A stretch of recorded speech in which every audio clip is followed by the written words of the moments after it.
No primeiro lugar, uma notícia urgente dos Estados Unidos. A Suprema Corte acabou de derrubar a legislação que garantia o direito ao aborto em todo o país. Há quase 5 décadas, o aborto era protegido pelo precedente legal do caso Roe versus Wade.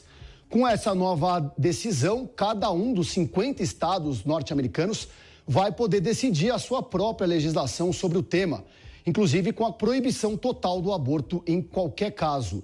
Shelp, essa decisão fortalece as correntes mais conservadoras contra o governo Joe Biden, na sua opinião?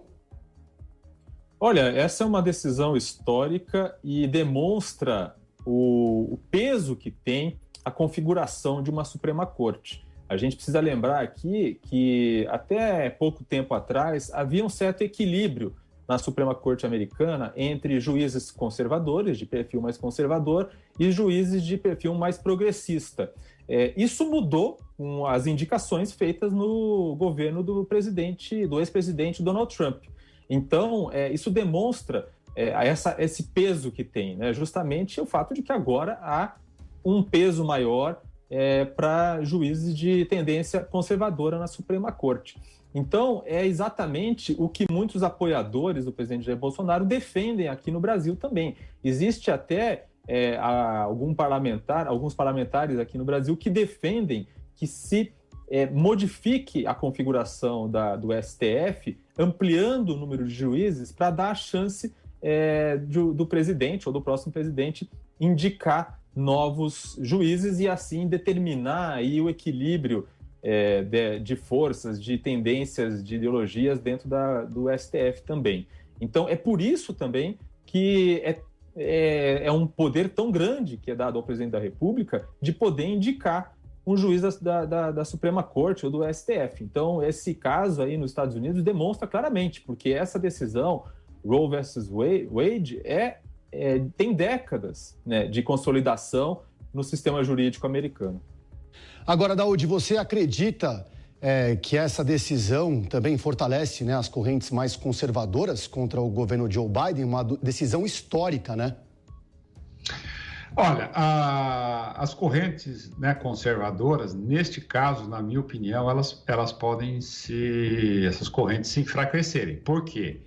Porque você não quer dizer que o povo americano seja favorável, né, em 50% ou 60% desta decisão. Né? Boa parte que nós temos conhecimento do povo americano, né, que ele é contra esta decisão. Então, politicamente, você tem a força da Suprema Corte, que hoje é conservadora, que tomou essa decisão, mas não quer dizer que o povo americano esteja de acordo com essa decisão. Em sendo assim, né, Biden ele poderia estar mais fortalecido para fins eleitorais do que se essa decisão não fosse tomada. Ele cria um inimigo, né, que é a Suprema Corte, que tomou essa decisão e une parte da população americana que na sua maioria é a favor do aborto. Então, uma coisa é a decisão jurídica e outra coisa é a situação política. Politicamente, eu acho que ele se fortalece. Ainda vai dar tempo da gente comentar um pouco mais sobre esse assunto, essa decisão histórica, né? Ô, Shelp, você acha que o país está dividido?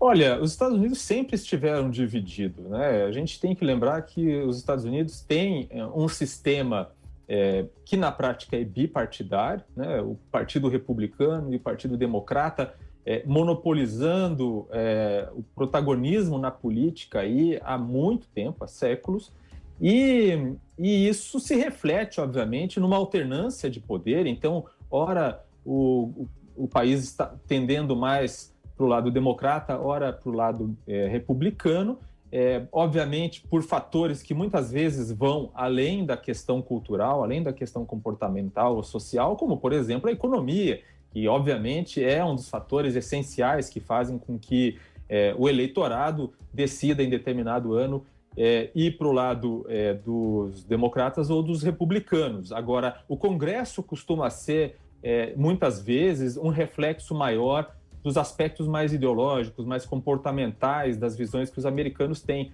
conservadores ou progressistas. A gente pode lembrar aqui que justamente por causa dessa possibilidade de cair essa determinação em relação ao aborto na Suprema Corte americana, o governo Joe Biden tentou emplacar este ano uma lei de aborto, uma lei que autorizasse, que desse o direito ao aborto para que isso não ficasse apenas na mão dos estados. Só que o Senado dos Estados Unidos, dominado pelos republicanos, não quis. Daúde, você quer acrescentar alguma coisa? Concorda com o que o Shell falou? Sim, concordo. Eu acho que a questão política, existe aí uma certa coerência, né, na divisão dos poderes. O que a gente tem visto são pesquisas que mostram que boa parte do americano, pela sua forma de vida, pela sua maneira de pensar, não estaria concordando com essa decisão da Suprema Corte. Então, eu acho que nós temos a questão política, né, do Congresso americano, a questão do judiciário, mas o importante é nós sabermos e entendermos o que o povo pensa, né, a respeito disso. Isso é um assunto muito polêmico, ele está muito concentrado em cada pessoa, se é a favor ou contra, e que não leva muito em consideração decisões políticas ou judiciais a respeito.